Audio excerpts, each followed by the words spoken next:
Assalamualaikum warahmatullahi wabarakatuh. Alhamdulillah, alhamdulillahilladzi khalaqal mauta wal hayata liyabluwakum ayyukum ahsanu amala wa huwal azizul ghafur.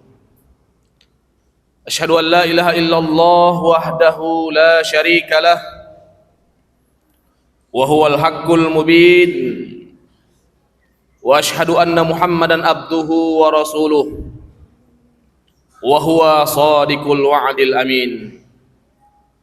Allahumma salli wa sallim ala sayyidina Muhammad wa ala alihi wa ashabihi ajma'in. Amma ba'du, fa ya ibadallah ittaqullaha haqqa tuqatih wa la tamutunna illa wa antum muslimun.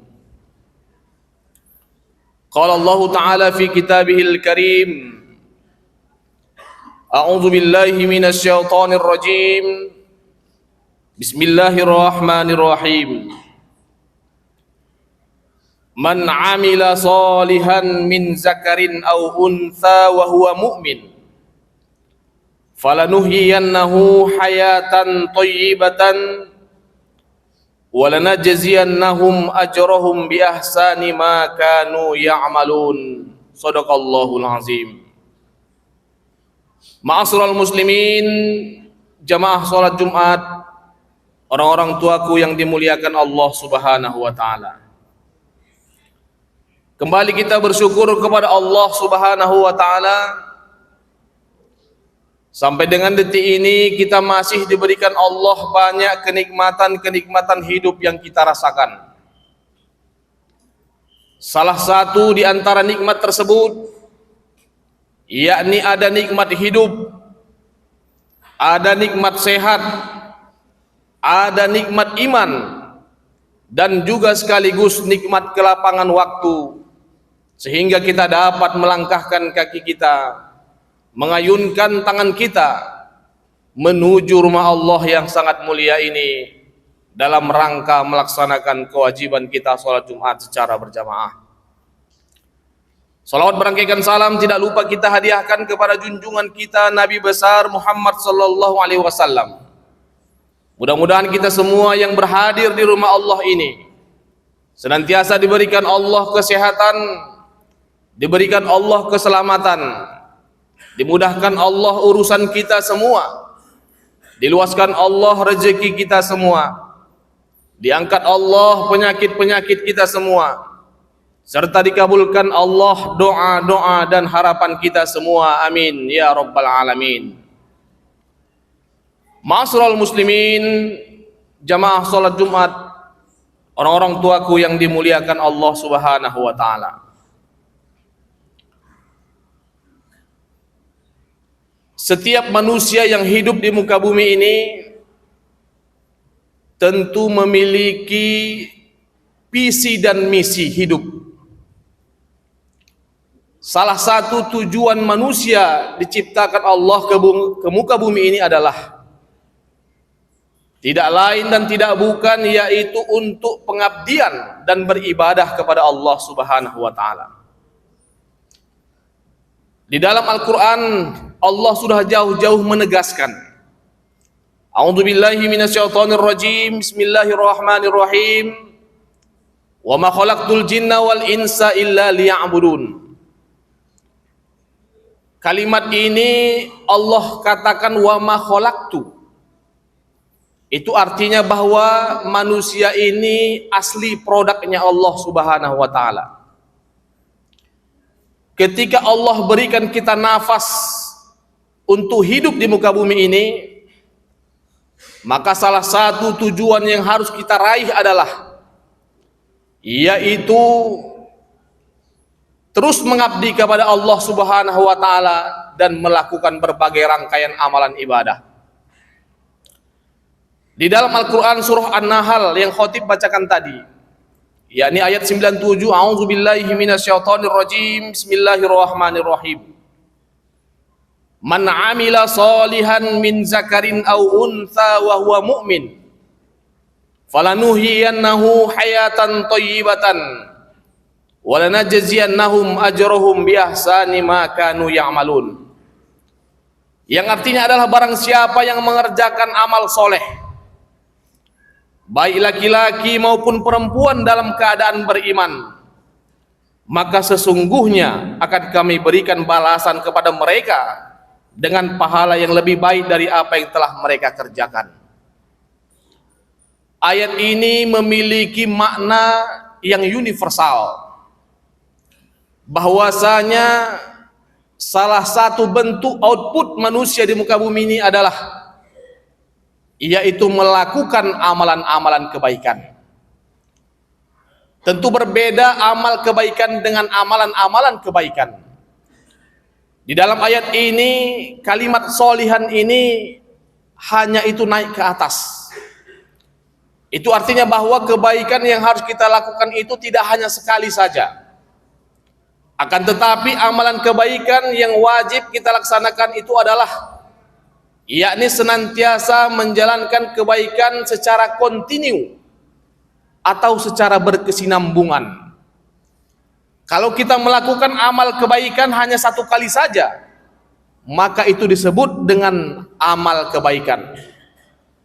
Akan tetapi ketika kita melakukan secara istiqomah kebaikan tersebut, maka itulah yang disebut dengan amilan solihan.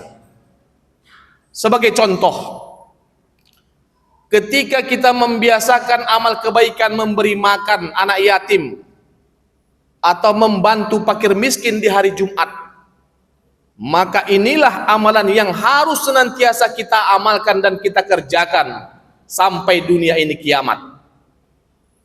Artinya amalan kebaikan ini harus terus menerus kita kerjakan. Bukan berarti ketika kita punya uang atau punya rezeki yang lapang baru kita kerjakan. Akan tetapi tatkala rezeki kita pun surut, apakah rezeki kita juga lancar, itu tidak jadi masalah. Yang penting amal kebaikan ini terus kita lakukan secara kontinu atau secara berkesinambungan. Ma'asyiral muslimin, jamaah salat Jumat, orang-orang tuaku yang dimuliakan Allah Subhanahu wa taala. Seperti yang kita pahami, bahwasanya manusia ini tidak luput dari ujian dan cobaan yang diberikan Allah Subhanahu wa taala. Ujian maupun cobaan yang diberikan Allah tidak hanya berupa hal-hal kesulitan yang kita rasakan, akan tetapi sebuah kesenangan, sebuah kebahagiaan, sebuah jabatan yang melekat di dalam diri kita, itu juga termasuk ujian yang diberikan Allah kepada kita. Maka oleh sebab itu di dalam kitab Hayatus Salaf, kitab ini ditulis oleh Al-Imam Ahmad Natsir bin Toyar, bahwasanya ada beberapa cara Allah untuk menegur hambanya agar hambanya ini ingat senantiasa kepada Tuhannya. Yang pertama adalah al-khalilun faraqalilahu, artinya adalah Allah pisahkan kita dengan orang yang kita cintai. Akhir-akhir ini kita melihat dan menyaksikan, banyak kita melihat sahabat-sahabat kita, teman-teman kita, orang tua kita, atau mungkin anak-anak kita yang sudah mendahului kita menghadap Allah Subhanahu wa taala. Maka ini adalah bagian daripada cara Allah menegur hambanya agar hambanya ini mengemis kepada Allah dan ingat kepada Allah Subhanahu wa taala. Kalau kita hubungkan dalam konteks sejarah, ketika Rasulullah Shallallahu alaihi wasallam sedang semangat-semangatnya menyebarkan syiar Islam, dan pada saat itu pula lah Allah wafatkan istri tercintanya Khadijah. Maka tentu bukan berarti Allah sangat benci kepada Rasulullah, bukan berarti Allah itu benci kepada Nabiullah kita. Akan tetapi itu bahagian daripada cara Allah untuk memperkokoh keimanan dan ketauhidan Nabiullah Muhammad sallallahu alaihi wasallam. Maka ketika ada seorang hamba Allah yang telah ditinggalkan orang-orang yang ia cintai, apakah itu memang orang tua kita, apakah anak kandung kita, atau abang kita, atau pula pasangan hidup kita, maka jangan ditafsirkan itu adalah kebencian Allah kepada kita. Akan tetapi itu adalah bahagian daripada cara Allah menegur hambanya agar kita ini senantiasa ingat dan kemudian bertawakal kepada Allah Subhanahu wa taala. Ma'asyiral muslimin jamaah salat Jumat, orang-orang tuaku yang dimuliakan Allah Subhanahu wa taala.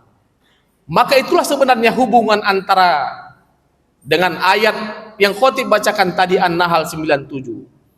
Bahwasanya manusia ini tidak terlepas daripada amalan-amalan yang ia kerjakan di muka bumi ini. Tentu kita semua di sini paham bahwasanya manusia ini terbagi menjadi dua bahagian. Manusia ini yang pertama adalah terdiri dari jasadiah manusia. Jasadiah manusia yang disebut adalah yang terdiri dari kumpulan daging, tengkorak, tangan, darah, rambut dan lain sebagainya, atau wujud manusia yang nampak secara kasat mata. Maka itulah yang disebut dengan jasad manusia. Dan kemudian yang kedua adalah di dalam diri manusia ini ada ruh, ada ruhani yang diberikan Allah nyawa kepada kita. Memang secara kasat mata nyawa ini tidak tampak oleh mata, akan tetapi yang sebenarnya ada di dalam diri setiap manusia itu adalah bukan jasadnya, akan tetapi ruhnya. Maka itulah ketika kita melihat di era modern hari ini, banyak orang yang hanya sekedar memberikan nilai-nilai nutrisi kepada jasadnya saja, namun ia lupa memberikan nilai-nilai nutrisinya kepada ruhnya, zikirnya kepada Allah. Dan kemudian orang banyak lupa bahwa sesungguhnya ruh yang ada di dalam diri manusia tersebutlah yang harus senantiasa kita isi dengan zikir-zikir mengingat kepada Allah Subhanahu wa taala. Ma'asyiral muslimin jamaah salat Jumat, orang-orang tuaku yang dimuliakan Allah Subhanahu wa taala. Itu yang pertama. Yang kedua adalah bagaimana cara Allah menegur hambanya agar hambanya ini senantiasa ingat kepada Tuhannya. Yang kedua adalah al-faqru minal mal. Allah miskinkan harta kita, Allah habiskan seluruh harta kita. Atau mungkin ada sebahagian kita di sini yang mungkin bisnisnya bolak-balik gagal, atau mungkin usahanya yang bolak-balik tidak bangkit. Intinya adalah bahwasanya seluruh harta yang kita miliki ini adalah habis, dan itu adalah bagian daripada cara Allah untuk menegur hambanya. Tujuannya yaitu agar kita ini sebagai hambanya senantiasa mengemis ingat kepada Allah Subhanahu wa taala. Jangan sampai ketika kita diuji oleh Allah dengan kekurangan harta, jiwa, buah-buahan, kekurangan harta dan lain sebagainya, kita mengeluh, kita menyebutkan hal-hal yang tak pantas keluar dari mulut kita. Maka ini adalah bahagian daripada model manusia yang tidak bersyukur kepada Allah Subhanahu wa taala. Maka karena itu hadirin jamaah yang dimuliakan Allah Subhanahu wa taala, ketika kita merasakan hal yang demikian, Allah pisahkan kita dengan orang yang kita cintai, dan kemudian Allah habiskan seluruh harta kita, maka ingatlah konsekuensinya adalah agar senantiasa bertawakal dan berprasangka baik kepada Allah Subhanahu wa taala. Ma'asyiral muslimin jamaah salat Jumat, orang-orang tuaku yang dimuliakan Allah Subhanahu wa taala. Itu yang kedua. Kemudian yang ketiga adalah al-amradu fil abnan, yang artinya adalah bahwasanya Allah datangkan penyakit di dalam tubuh kita. Mungkin dalam setiap usia yang bertambah, Allah menjelaskan dalam Al-Quran surah Yasin ayat 68. Wa man nu'ammirhu nunakkishu fil khalqin afala ya'qilun. Maka setiap kali kami tambah usiamu dan kami akan melupakan kamu seperti semula, dan apakah kalian tidak berpikir dengan yang demikian? Ayat itu memberikan makna yang filosofis. Ketika usia kita ini merasa bertambah, maka sesungguhnya bukan berarti usia kita ini semakin panjang. Akan tetapi usia kita ini terus mengalami pengurangan. Dan ketika usia kita ini berkurang, tentu secara otomatis kita ini sebagai manusia akan semakin dekat untuk bertemu kepada Tuhan kita, yakni Allah Subhanahu wa taala. Ma'asyiral muslimin jamaah salat Jumat, orang-orang tuaku yang dimuliakan Allah Subhanahu wa taala. Banyak kita tidak tahan ketika ditimpa berbagai ujian-ujian penyakit. Ujian sakit yang dahulunya kita sejak lahir kita mungkin tidak melihat secara jelas. Namun ketika bertambahnya usia, maka penglihatan pun sudah semakin rabun. Sendi-sendi pun sudah mulai ngilu, mulai bersakitan, dan kemudian kekuatan imun tubuh pun tidak lagi kuat seperti remaja. Itu artinya bahwa Allah turun tangan. Allah katakan bahwasanya kepada manusia, hai sekalian manusia, ketika kami tambahkan usiamu, maka akan kami kembalikan kalian seperti semula. Bagaimana kita ini lahir, yang dari kandungan ibu kita, emak kita, maka begitulah nanti dengan bertambahnya usia ini, datang penyakit, datang semua imun tubuh yang tidak kuat lagi. Maka inilah bahagian daripada cara Allah untuk menegur hambanya, agar hambanya ini senantiasa ingat kepada Tuhan kita, yaitu Allah Subhanahu wa taala. Ma'asyiral muslimin jamaah salat Jumat, orang-orang tuaku yang dimuliakan Allah Subhanahu wa taala. Sebagai kesimpulan khutbah yang singkat ini, khatib mengambil beberapa kesimpulan saja. Yang pertama adalah, kalau kita melihat usia Rasulullah sallallahu alaihi wasallam, usia Rasulullah sallallahu alaihi wasallam hidup di muka bumi ini kurang lebih usianya 63 tahun. Lantas yang menjadi pertanyaan besar bagi kita hari ini adalah, berapa usia kita hari ini agar sama seperti usia Rasulullah sallallahu alaihi wasallam? Jika usia kita hari ini 40 tahun, kurang lebih 23 tahun lagi kita mengarungi kehidupan ini. Atau mungkin di sini ada usianya yang sudah 50 tahun, maka kurang lebih usia kita di muka bumi ini 13 tahun lagi. Dan yang paling dahsyat, ketika ada usia kita di sini 60 tahun yang sudah sampai, maka kurang lebih 3 tahun lagi lah usia kita ini sama seperti usia Rasulullah sallallahu alaihi wasallam. Maka yang harus kita pahami di sini sebenarnya adalah bahwasanya dunia ini bukanlah kampung halaman manusia yang sesungguhnya. Akan tetapi kampung halaman manusia yang sesungguhnya adalah yakni di akhirat kelak nanti, yang sudah Allah persiapkan ketika kita sudah mengarungi kehidupan dan perjalanan di muka bumi ini. Ma'asyiral muslimin jamaah salat Jumat, orang-orang tuaku yang dimuliakan Allah Subhanahu wa taala. Kemudian poin yang kedua adalah, pernah suatu ketika guru Imam Al-Ghazali menyampaikan bahwasanya, wahai guruku, wahai muridku, apa sebenarnya yang paling jauh di muka bumi ini? Lantas sang guru menjawab, wahai muridku, yang paling jauh di muka bumi ini bukanlah planet Pluto, bukanlah planet Merkurius, akan tetapi yang paling jauh di muka bumi ini adalah yaitu masa lalu yang sudah kita kerjakan, masa lalu yang sudah kita laksanakan, yang di tahun lalu, tahun 2002 yang lalu, mungkin banyak berbagai kezoliman yang kita lakukan, atau mungkin kesalahan-kesalahan yang kita sengaja, atau mungkin kita banyak menjegal-jegal manusia agar mungkin karirnya tidak naik. Maka ini sebenarnya ini adalah bahagian daripada salah satu manusia yang kubur nikmat. Dan kemudian kita harus memahami bahwasanya Allah sudah memperlihatkan bagaimana Fir'aun, bagaimana Korun, bagaimana Haman yang hancur seketika ketika mereka merasakan bahwa mereka itu adalah makhluk hamba Allah yang sombong, makhluk hamba Allah yang kufur, makhluk hamba Allah yang tidak memiliki nilai rasa syukur kepada Allah Subhanahu wa taala. Ma'asyiral muslimin jamaah salat Jumat, orang-orang tuaku yang dimuliakan Allah Subhanahu wa taala. Kiranya ini saja yang dapat saya sampaikan dalam kesempatan khutbah yang singkat ini. Mudah-mudahan bisa bermanfaat untuk kita semuanya, terkhusus untuk khatib pribadi. Barakallahu li wa lakum fil Qur'anil azim wa nafa'ani wa iyyakum bima fihi minal ayati wa dzikril hakim. Wa taqabbalallahu minni wa minkum tilawatahu innahu huwas samiul alim.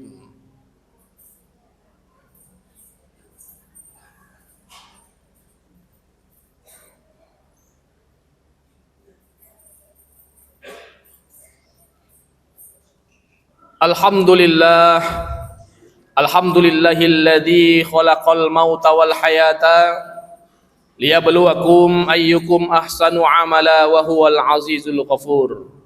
Asyhadu an la ilaha illallah wahdahu la syarika lah wa huwal haqqul mubin wa asyhadu anna Muhammadan abduhu wa rasuluh wa huwa shadiqul wa'dil amin. Allahumma shalli wa sallim ala sayyidina Muhammad wa ala alihi wa ashabihi ajma'in. Amma ba'du fa ya ibadallah ittaqullaha haqqa tuqatih wa la tamutunna illa wa antum muslimun. Qala Allah ta'ala fi kitabihil karim, innallaha wa malaikatahu yusholluna 'alan nabi ya ayyuhallazina amanu sallu 'alaihi wa sallimu taslima. Allahumma shalli wa sallim ala sayyidina Muhammad wa ala ali sayyidina Muhammad kama shallaita ala sayyidina Ibrahim wa ala ali sayyidina Ibrahim wa barik ala sayyidina Muhammad wa ala ali sayyidina Muhammad kama barakta ala sayyidina Ibrahim wa ala ali sayyidina Ibrahim fil alamin innaka Hamidum Majid. Wardul ma'al arba'ah khulafaur rasyidin Abu Bakar wa Umar wa Utsman wa Ali wa anit tabi'in wa man tabi'ahum bi ihsanin ila yaumiddin. Allahumma ighfir lil muslimina wal muslimat wal mu'minina wal mu'minat al ahya'i minhum wal amwat bi rahmatika ya arhamar rahimin. Allahumma ighfir lana dzunubana wa liwalidina warhamhum kama rabbawna shighara wa li jami'il muslimina wal muslimat wal mu'minina wal mu'minat al ahya'i minhum wal amwat bi rahmatika ya arhamar rahimin. Rabbana atina fid dunya hasanah wa fil akhirati hasanatan wa qina azabannar. Walhamdulillahi rabbil alamin. Ibadallah, innallaha ya'muru bil 'adli wal ihsan wa ita'i dzil qurba wa yanha 'anil fahsya'i wal munkar wal baghi. Ya'izukum la'allakum tadhakkarun. Fazkurullaha yazkurukum wa li dzikrillahi akbar. Aqimus shalah.